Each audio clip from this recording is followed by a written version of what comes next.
Hi friends, welcome to my home cooking channel को। आज आम बनैबा मुड़ी बरा।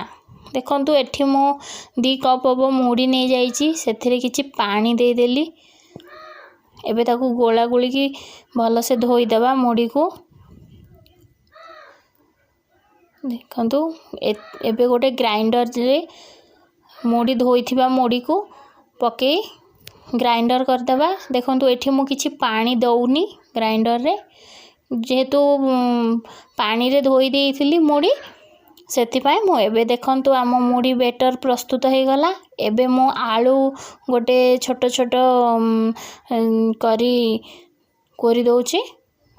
देखंतु एई एमिति छोट छोट करिवे नले से मुड़ी रे सिजीवनी आलू।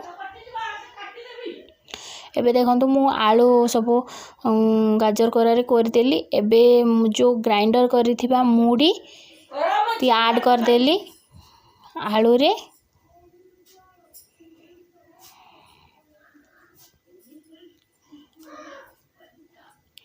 देखंतु मु किछि भी पानी देइनी, से ग्राइंडर हो जाइछि बहुत सुंदर भाबरे।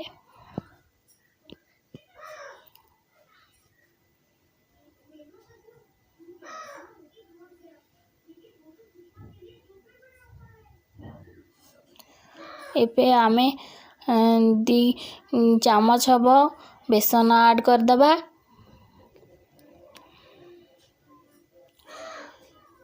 एबे ताको देखंतु तळ ऊपर करी टी गोळे देबा। एथिरे आउ पडिबो एबे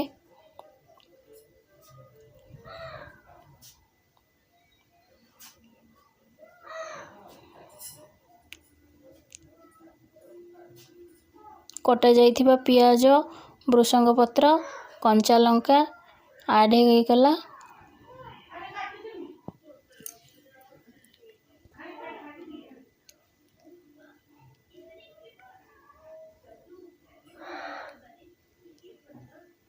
बे स्वाद अनुसार लूण पके देबे, जेहेतु आगुरु मुड़ी लूण पड़ी थाए मुड़ी मिल रे, तेणु आपणकर स्वाद अनुसार लूण कम बेसी करी पकेबे।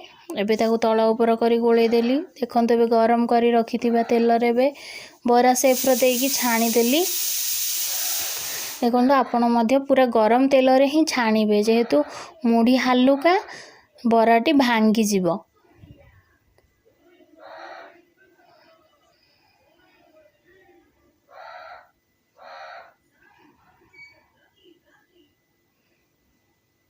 किंतु एबे ब्राउन कलर हे आसिलाणी। आउ टिके जस्ट ब्राउन हेले आपण काढ़ी एबे प्लेट रे मु सजाड़ देइची। देखंतु आपन को भल लागिले